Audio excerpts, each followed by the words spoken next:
আসসালামু আলাইকুম everyone, welcome back to my channel. আমি আমেনা আছি আপনাদের সঙ্গে। আশা করি আল্লাহর রহমতে যে যেখানে আছেন সবাই সুস্থ আছেন, ভালো আছেন। আমিও আলহামদুলিল্লাহ ভালো আছি।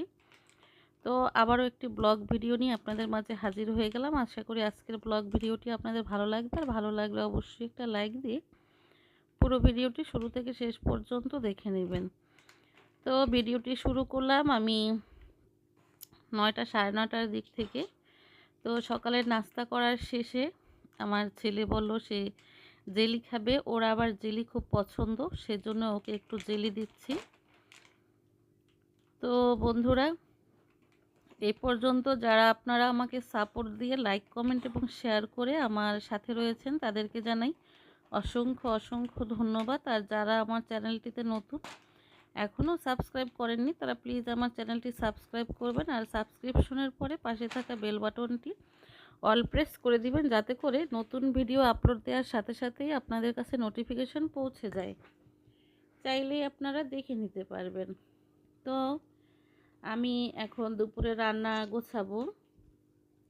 তো দুপুরে রান্নায় যাওয়ার আগে গাছে একটা বেগুন, হ্যাঁ বেগুনটা বেশ বড় হয়েছে মাশাল্লাহ।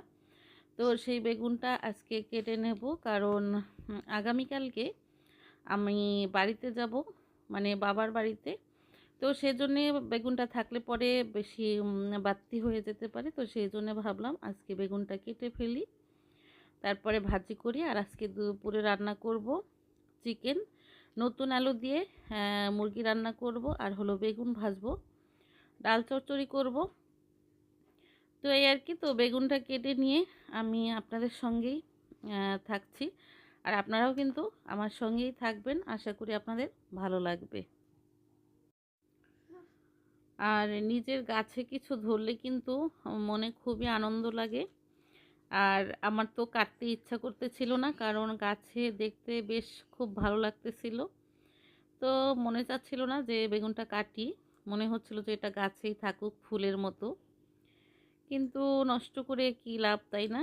তাই কেটেই ফেললাম।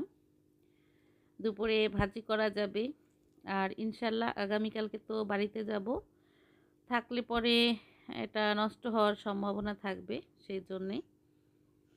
তো এখন ফ্রিজ থেকে চিকেনটা বার করে নিই, ভিজিয়ে রাখি। তো এটা ভিজতে বেশি টাইম লাগবে না, কারণ আমারটা তো নন ফ্রস্ট ফ্রিজ। এটা বেশি বড়, বেশি বলতে কোনো এতে কি করতেছেন আপনি? হ্যাঁ, রান্না করবেন? রান্না করে দিবেন? খিদে পাইছে? হ্যাঁ, খিদে পাইছে? ওই, তো আমি রান্না করার আগে সে এসে বসে পড়ছে, মনে হয় যেন আমাকে রান্নায় হেল্প করবে। তো ওর খিদে পেয়েছে, তার জন্য আমার কাছে গুড় করতেছে। তো বাবা সোনাটা ফিটার খেয়ে যে দুধ বাঁচে, প্রায় ওর দুধ বেঁচে যায়, তো সেখান থেকে কিছু দুধ, মানে যে দুধটা বেঁচে যায় সে দুধটা ওকে দিলে ও খেয়ে ফেলে। তো কিছু দুধ একটু আগিয়ে বাবাকে ঘুম পাড়িয়েছি, তো ওর ফিটারে যে দুধটা ছিল আমি ওকে দিয়ে দিয়েছি, ও খেয়ে নিয়েছে। খেয়ে তারপর চলে গেল। তো আমি এখন আলু টালু ছিলে নিচ্ছি, এই আলু দিয়েই আমি আজকে মুরগি রান্না করব। আর নতুন আলুটা আমার কাছে ভালোই লাগে, কিন্তু যখন পুরনো হয়ে যায় আমি আলু তেমন পছন্দ করি না, কিন্তু আমার হাজব্যান্ড এবং আমার ছেলেরা তারা কিন্তু আলু খুব পছন্দ করে। আর আমার যে পুত্র সোনা, সেও আলু দিলে 2-1 পিস আলু খায়, তো সেই জন্যে আর কি দিতে হয়। আর আমার হাজব্যান্ড সে তো আলু বলতেই অজ্ঞান, আলু খুব পছন্দ করে। যে কোনো কিছু রান্না করলেই বলবে একটু আলু দিও। এই তা আমি সব কিছু ধুয়ে নিলাম, এবার কেটে কুটে নেব। তো বন্ধুরা, আপনারা সবাই আমার সাথে থাকেন আর দেখতে থাকেন, আশা করি আপনাদের ভালো লাগবে। আর ভালো লাগলে অবশ্যই একটা লাইক দিয়ে ফ্যামিলি অ্যান্ড ফ্রেন্ডসদের সাথে শেয়ার করবেন। তো বেগুনটা যখনই আমি কাটি, তো এক পাশ থেকে একটু চামড়া ফেলে দিই, এতে করে কি হয় ওপাশটা মানে না হয় আমার কাছে ভালো লাগে না, তো ওপাশটাও ভালো করে সিদ্ধ হয়ে যায়। তো সেই জন্যেই আর এই যে বেগুনটা কিন্তু এখন পর্যন্ত তেমন কিছুই হয় নাই, বেগুনটা আরও বেশ বড় হতো, তাও আমি কেটে নিলাম। আর আলুটাও এখন কেটে নেব, কেটে পানিতে একটু ভিজিয়ে রাখি। আর আলু কিন্তু কেটে না ভেজলে কেমন একটা ব্রাউন কালার এসে যায়, তাই না? তো কেটে ভেজালি ভালো। তো আলুটাও এখন একটু পানি দিয়ে ভিজিয়ে রাখি।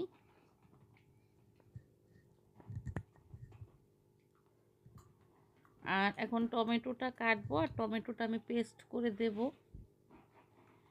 এই টমেটোটা তেমন একটা কিন্তু ভালো নয়, অনেকগুলো টমেটো আছে, বাড়িতে গেলে সেগুলো নষ্ট হয়ে যাবে।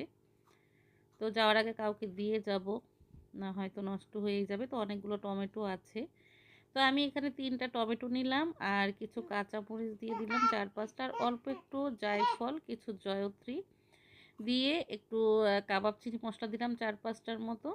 তারপরে এখন কিছু পানি দিয়ে আমি এটাকে ব্লেন্ডিং করে নিয়েছি। আর হলো বেগুনটাও একটু মাখিয়ে রাখলে কিন্তু আগে ভালো হয়। তো হলুদ আর মরিচের গুঁড়ো, পরিমাণ মতো লবণ, আর কিছু সামান্য চিনি দিয়ে তারপরে এখন মাখিয়ে রাখতেছি। তারপরে আমার চিকেন রান্না হলে এটা ভেজে নেব। এতক্ষণে কিন্তু এটা থেকে একটু পানি বের হয়ে যাবে, আর সিদ্ধও ভালো হবে, আর এই চিনি দেওয়ার কারণে কিন্তু টেস্টও ভালো আসবে, তারপরে মচমচে একটা ভাব আসবে এই আর কি। তো ডালটাকেও আমি আগে একটু ভিজিয়ে রাখি, এতে করে ডালটা তাড়াতাড়ি সিদ্ধ হয়ে যাবে। তো অল্প একটু ডাল আমি শুধু চচ্চড়ি করব, তো সেই জন্য ডালটা ভিজিয়ে নিচ্ছি।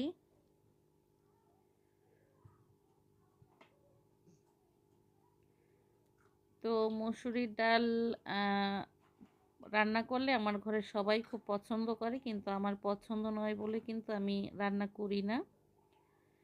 তো চিকেন রান্না করার জন্য প্রথমে প্যান বসিয়ে আমি এখানে সরিষার তেল দিয়ে দিলাম, আর এখানে হলো 5-6টার মতো সাদা এলাচ দিয়ে দিয়েছি, আর 4 টুকরা ছোট দারুচিনি দিয়ে দিচ্ছি, আর 2-3টা তেজপাতা দিয়ে দিলাম। তেজপাতাগুলোতে তেমন ঘ্রাণ নেই, তো সেই জন্য একটু বেশি দিলাম। আর পেঁয়াজটাও দিয়ে দিয়েছি। তো আমি এটাকে একটু ভেজে নিচ্ছি। ভেজে নেওয়ার পরে এখানে সেই টমেটোর পেস্টটা দিয়ে দিলাম, আর এখন এটাকে ভালো করে কষিয়ে নেব।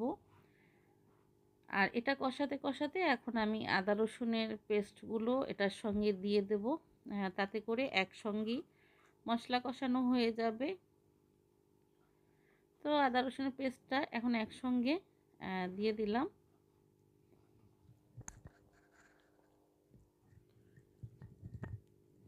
এখন দিয়ে দিলাম মরিচের গুঁড়ো, দিয়ে দিয়েছি 1 চা চামচ, আর 1 চা চামচ হলুদের গুঁড়ো দিয়ে দিয়েছি, পরিমাণ মতো লবণ দিয়ে দিলাম। তারপরে ধনিয়ার গুঁড়ো দিয়ে দিয়েছি আধা চা চামচ, আর জিরার গুঁড়ো দিয়ে দিয়েছি 1 চা চামচ। তো মশলাটা আমি এখন ভালো করে কষিয়ে নেব, আর ততক্ষণ কষাবো যতক্ষণে না এটার যে আদা রসুনের কাঁচা গন্ধ, টমেটোর যে কাঁচা একটা গন্ধ সেটা না চলে যায়, ততক্ষণই একটু কষিয়ে নেব। আর আমার কাছে মশলা বেশি করে না কষালে ভালোই লাগে না, তো মশলাটা আমি খুব ভালো করে কষিয়ে নেব।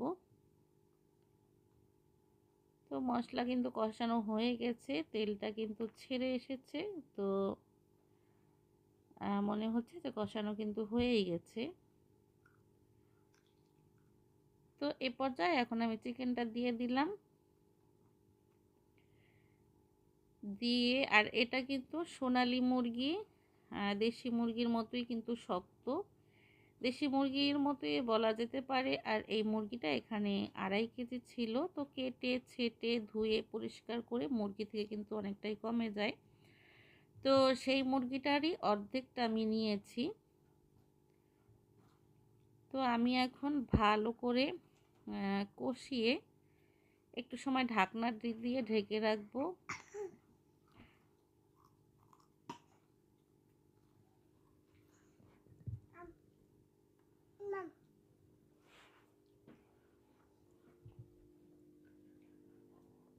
তো ঢাকনাটা দিয়ে আমি 2 মিনিটের মতোই রাখবো।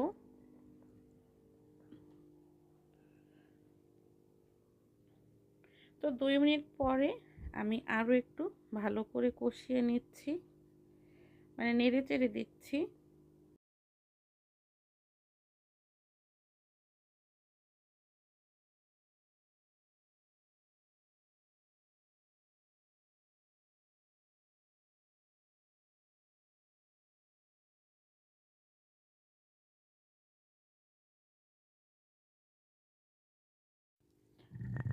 তো এটা যেহেতু সিদ্ধ হতে অনেক টাইম লাগে, তো সেজন্য একটু ভালো করে কষিয়ে নেওয়াই ভালো। তো সেই জন্য আমি একটু নেড়ে চেড়ে দিয়ে ঢাকনা দিয়ে আবারও 2 থেকে 3 মিনিট রাখলাম। তো এখন কিন্তু তেল উঠে এসেছে মাংস থেকে। তো এ পর্যায়ে আমি এখন আলুটাও এখন ভালো করে কষিয়ে নেব। তো এই মাংসটা হতে সিদ্ধ বেশি লাগে বলেই কিন্তু আরও একটু বেশি করে সিদ্ধ করে নিয়েছি।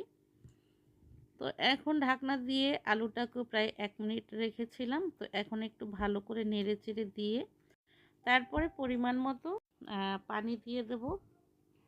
তো এখানে পানিটাও একটু বেশি লাগবে, যেহেতু এখানে আলু দেওয়া আছে, তারপরে মুরগিটাও সিদ্ধ হতে বেশ টাইম লাগবে। তো সেই জন্যে আমি এখানে পানির পরিমাণটাও একটু বেশি দেব। তো এভাবে মুরগি রান্না করে খেলে ভালোই লাগে। তো আমার কাছে তো ভালো লাগে, আর আমার ঘরের সবার কাছেই খুব ভালো লাগে। তো সেজন্য এভাবে করলাম। আর যে সাদা ফার্মের মুরগিটা, ওটার ভিতরেও কিন্তু টমেটো দিয়ে খেলে খুব ভালো লাগে। তো মুরগি রান্না হয়ে গেল। বেশ আমি অনেকটা সময় নিয়েই রান্না করেছি, এটা হতে বেশ টাইম লাগে। তো এটা এখন নামিয়ে আমি এখন বেগুন ভাজাটা বসিয়ে দেব। তো তেল দিয়ে বেগুন ভাজাটা করে নিচ্ছি। আর বেগুন ভাজাটা কিন্তু সবাই পছন্দ করে।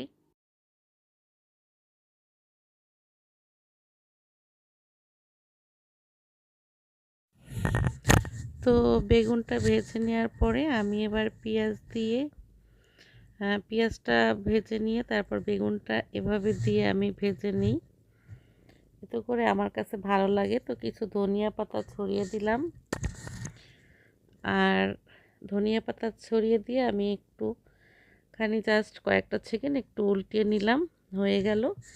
আর এবার আমি ডাল চচ্চড়ি বসিয়ে দেব, ডাল ভুনাও বলা যেতে পারে। তো প্রথমে পেঁয়াজ এবং কিছু গোটা রসুন দিয়ে দিয়েছি, আর এটাকে একটু ভেজে নিয়ে আমি 3-4টা এলাচ, তারপরে ছোট্ট 2-3 টুকরা দারুচিনি, মানে খুবই ছোট, তো কিছু কাঁচামরিচ সহ ডালটা দিয়ে এবার একটু ভেজে নিচ্ছি।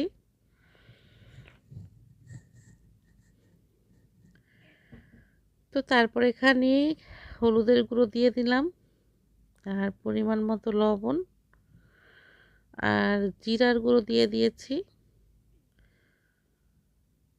তো এটাকে একটু কষিয়ে আমি এখানে পানি অ্যাড করে দেব। তো পানি অ্যাড করার আগে আমি সামান্য একটু গুঁড়ামরিচের গুঁড়ো দিয়ে দিলাম।